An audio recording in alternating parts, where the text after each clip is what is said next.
Para montarmos estruturas de moléculas poliatômicas usando as estruturas de Lewis, devemos seguir 5 passos. Vamos usar como exemplo a molécula de ácido carbônico. A primeira coisa que devemos fazer é determinar o total de elétrons de valência da molécula. Fazemos isso contando o número de elétrons de valência de cada um dos átomos que fazem parte da molécula, nesse caso, a molécula de ácido carbônico. Então, o hidrogênio, ele possui apenas um elétron em sua camada de valência.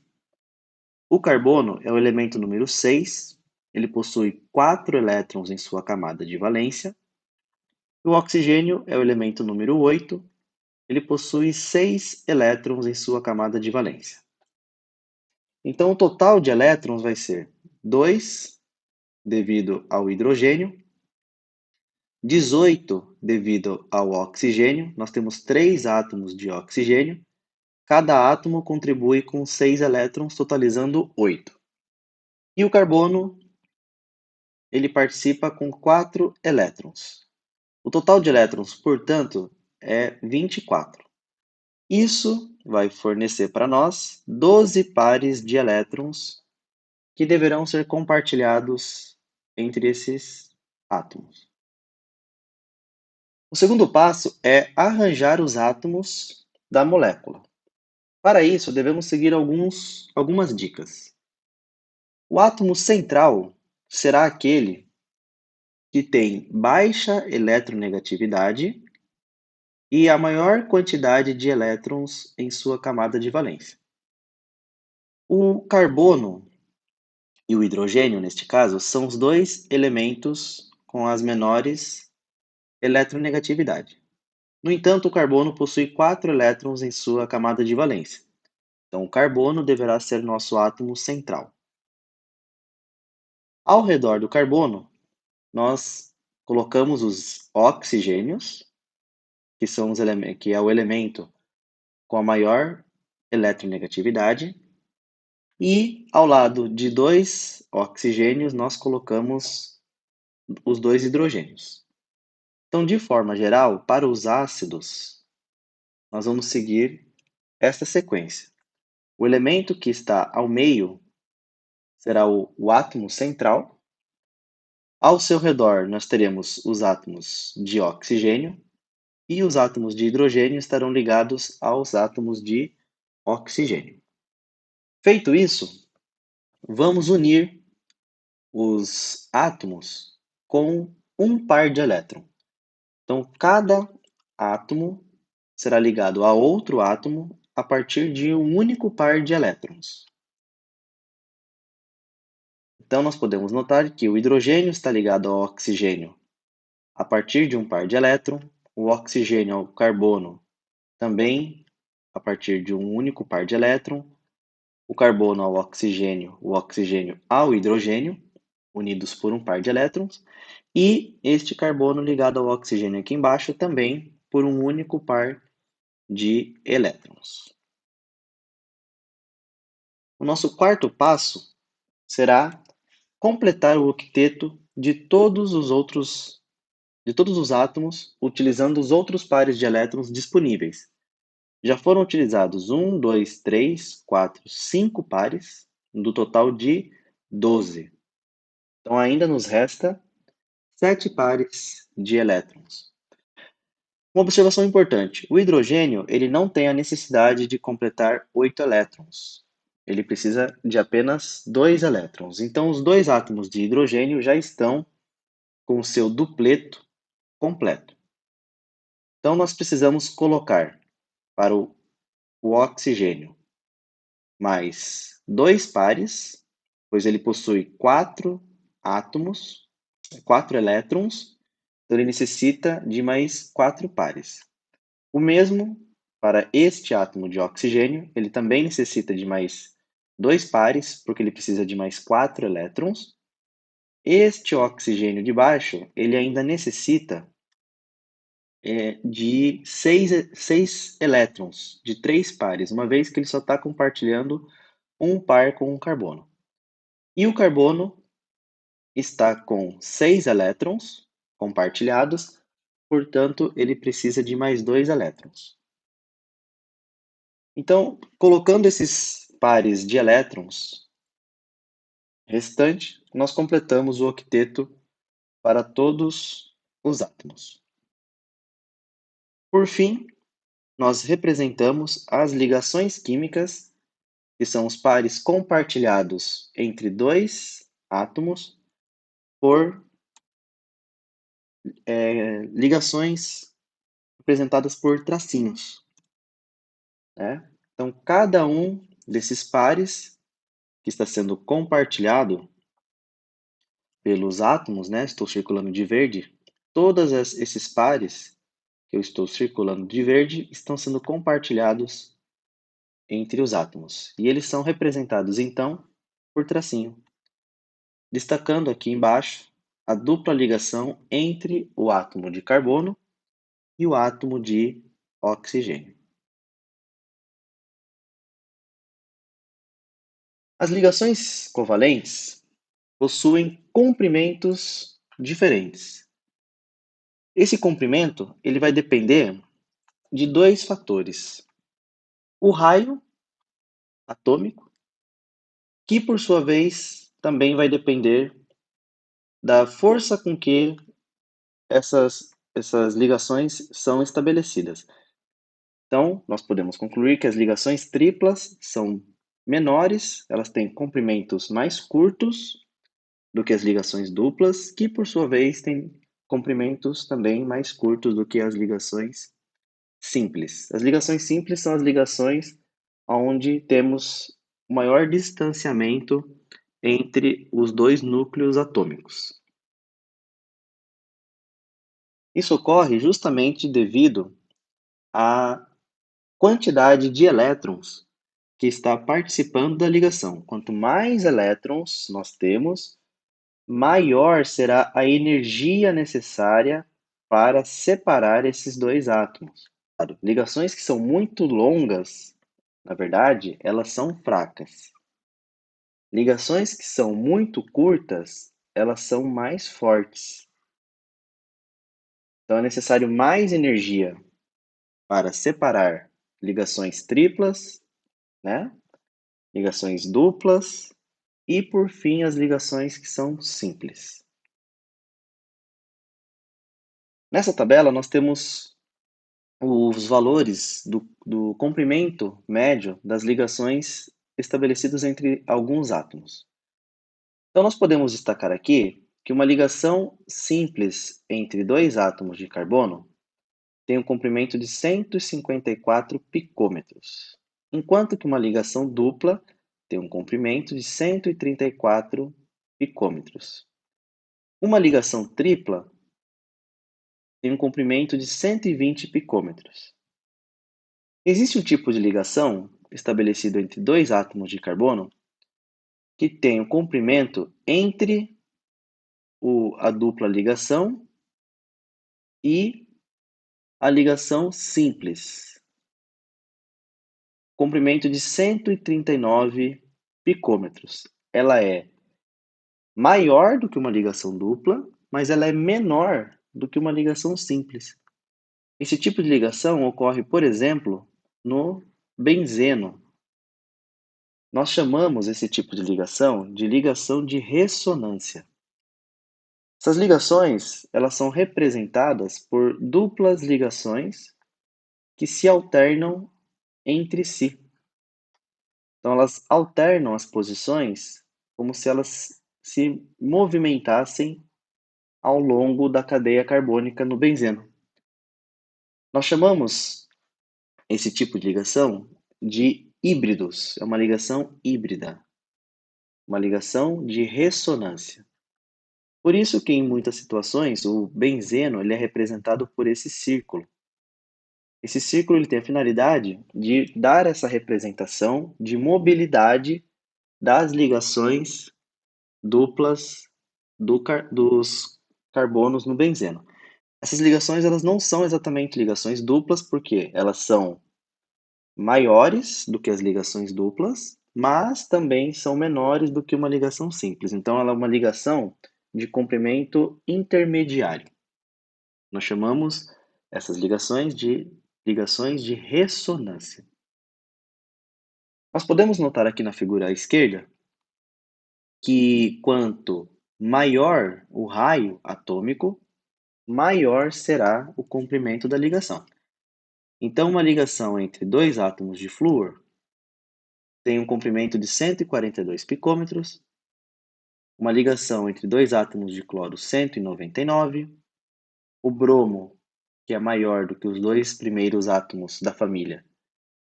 A ligação entre dois átomos de bromo tem um comprimento de 228 picômetros e a ligação entre dois átomos de iodo tem um comprimento de 268 picômetros. Vamos falar um pouco também com relação à força da ligação. A força de ligação ela está diretamente relacionada ao tipo de ligação. Então, como foi falado anteriormente, as ligações simples, elas têm menos energia que as ligações duplas e, por sua vez, têm menos energia que as ligações triplas. Podemos observar novamente para o benzeno que a energia de ligação entre os carbonos do benzeno, que são essas ligações de ressonância, que já foi citado, ela possui um valor intermediário entre a ligação simples e a ligação dupla. Também podemos notar que a ligação entre os átomos vai ser influenciado nessa força, essa energia necessária para a dissociação, ela vai depender também do raio atômico. Então, quanto maior for o raio do átomo, mais distante, né, nós temos os núcleos atômicos, então o comprimento da ligação vai ser maior, então essa ligação será mais facilmente rompida. Nós podemos notar isso, por exemplo, comparando o valor da energia de ligação entre dois átomos de carbono, que é 348, e a energia de ligação entre dois átomos de hidrogênio, que é 424. Então, a energia de ligação entre dois átomos de hidrogênio é maior, uma vez que seu raio é menor, tá? Um outro fator também importante na questão da força da ligação é a repulsão entre os elétrons, né? Nós podemos notar isso da seguinte forma: a ligação dupla, ela não tem exatamente o dobro da ligação simples, a energia, né? Nós poderíamos imaginar que uma ligação dupla deveria ter o dobro da energia de dissociação da ligação simples, mas isso não acontece, né? Esse valor ele é ligeiramente menor. O mesmo também não acontece comparando-se com a ligação tripla. A ligação tripla, ela não é 3 vezes mais energética do que uma ligação simples. Esse decréscimo de energia ocorre devido à repulsão entre os elétrons da ligação. Então, ela causa uma redução desse valor de energia. Então, ao invés de nós encontrarmos o dobro da energia para uma ligação dupla, né, comparado à ligação simples, e o triplo na ligação tripla, isso não ocorre. Aqui nós temos um comparativo com relação ao raio para as ligações entre o hidrogênio e alguns elementos. Então, nós podemos notar que quanto maior é o raio atômico numa mesma família, mais fraca será a ligação. Então, comparando a ligação entre o carbono e o hidrogênio, mesmo entre o silício e o hidrogênio, o carbono, né, e o hidrogênio, silício com hidrogênio, nós encontramos um valor menor para o silício do que para o carbono. E, numa mesma família, comparando, por exemplo, a ligação do silício com o hidrogênio e o fósforo com o hidrogênio, como o raio atômico do fósforo é menor que o do silício, espera-se que a ligação entre esses dois átomos, né, o fósforo e o silício, seja maior que a ligação estabelecida entre o átomo de silício e o átomo de hidrogênio. O mesmo ocorre ao compararmos a ligação entre o enxofre e o átomo de hidrogênio e a ligação estabelecida entre o cloro e o átomo de hidrogênio, que é maior comparado aos outros átomos do mesmo período. Então, o que são as ligações de ressonância, né? Algumas moléculas, elas não podem ser representadas de forma adequada apenas por uma estrutura de Lewis, como a gente fez no exemplo anterior, né? Quando nós estudamos a estrutura do ácido carbônico. O ácido carbônico ele possui uma única estrutura para representar a sua molécula. Algumas moléculas não são adequadamente representadas por uma única estrutura. Então, o fato, né, de nós termos visto nos slides anteriores que o comprimento da ligação entre os elétrons, né, dos carbonos do benzeno, e a energia dessas ligações serem intermediárias entre a ligação dupla e a ligação simples, sugere que existe um tipo de ligação intermediária entre a ligação simples e a ligação dupla. Essas ligações elas são caracterizadas por elétrons deslocalizados. Esses elétrons deslocalizados, eles fluem livremente através da molécula. Isso permite que estruturas múltiplas sejam possíveis para uma dada molécula. Por exemplo, o nosso íon NO3-. O íon NO3-, ele pode ser representado por essas três estruturas, né? Então nós podemos notar que todos os elementos estão com o octeto completo, né? E uma vez que eles estão com o octeto completo, nós podemos alternar a dupla ligação. Então, ora a dupla ligação entre o oxigênio e o nitrogênio está aqui, ora ela está aqui, e no terceiro momento ela está entre esse nitrogênio e o oxigênio. Seria errado representar essa estrutura apenas de uma maneira apenas, né? Então, para representar de forma correta, nós deveríamos utilizar essas três representações. Um outro exemplo bastante importante de ressonância é aquela em que ocorre entre a molécula de ozônio, entre os oxigênios da molécula de ozônio. Aqui, ó, cada configuração dessa é conhecida como um híbrido de ressonância. Cada uma dessas estruturas, que pode representar a molécula, né, o íon NO3-, é chamado de um híbrido de ressonância. Então, como que nós podemos proceder para prever a estrutura desses híbridos de ressonância? Vamos pegar aqui, como exemplo, a estrutura do ozônio. Aqui eu escrevi o íon sulfato, mas não é o íon sulfato. Nós vamos fazer a estrutura do ozônio. Então, primeiramente, nós contamos o total de elétrons, né, na camada de valência dos átomos que fazem parte dessa ligação. Nós temos 3 átomos de oxigênio. Cada átomo de oxigênio contribui com 6 elétrons, totalizando 18 elétrons. Isso vai fornecer para nós 9 pares de elétrons. Em seguida, nós desenhamos a estrutura de Lewis para a molécula. Então, o oxigênio, eles vão se unir, né, por uma ligação simples e os outros 2 oxigênios por ligações duplas, a fim de completarem o octeto. No entanto, nós podemos alternar essa ligação dupla com esta ligação simples estabelecida entre os 2 oxigênios da esquerda, né? Se nós fizermos essa alteração, nós vamos verificar que existem duas possibilidades de representarmos a molécula de ozônio.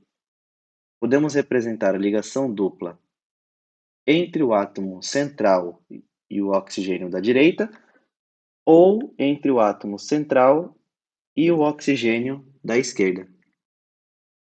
Essas duas estruturas estão corretamente representando a molécula de ozônio. Então, nós chamamos essas duas estruturas de híbridos de ressonância.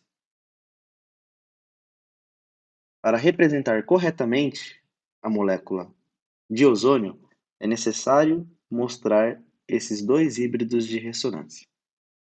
É como se essa ligação dupla ela transitasse desse oxigênio para o outro oxigênio da esquerda. Então, essa ligação dupla ela fica transitando entre esses três átomos.